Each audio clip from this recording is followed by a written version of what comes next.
Pemprov DKI Jakarta terus mendorong percepatan pelaksanaan pembelajaran tatap muka terbatas. Dinas Pendidikan DKI Jakarta memastikan Satgas COVID-19 di setiap sekolah efektif menjamin protokol kesehatan di sekolah. Pembelajaran tatap muka atau PTM terbatas mulai berlaku di sejumlah wilayah yang menerapkan PPKM level 3 ke bawah, termasuk di ibu kota DKI Jakarta. Sejak 30 Agustus, PTM terbatas serentak dilakukan di semua jenjang sekolah.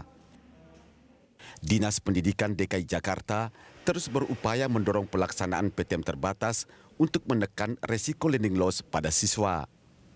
Kondisi ini diakibatkan oleh pembelajaran jarak jauh yang berlangsung hampir 2 tahun. Kepala Bagian Humas Dinas Pendidikan DKI Jakarta, Taga Raja mengatakan hadirnya Satgas COVID-19 di setiap sekolah cukup efektif memberikan rasa aman bagi siswa dan tenaga pendidik dari paparan COVID-19. Untuk itu, pihaknya akan terus memantau pergerakan setiap anak saat di sekolah. Kita perlu memantau pergerakan anak ketika masuk ke sekolah. Jadi tidak berbeda dengan sekolah normal. Artinya mereka itu bisa berkeliaran kemana-mana.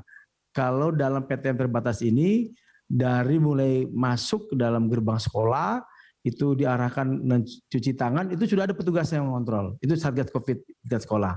Kemudian masuk ke kelas, di dalam kelas pun ada jaraknya antar kursi, dan ketika istirahat pergantian jam pun tidak keluar dari kelas, tapi cukup makan di dalam kelas saja. Kenapa? Karena sudah dibekali oleh orang tuanya makan dan minuman.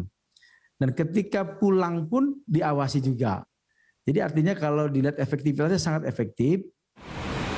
Saat ini sekolah yang membuka PTM terbatas berjumlah sekitar 30% dari total jumlah sekolah di Jakarta.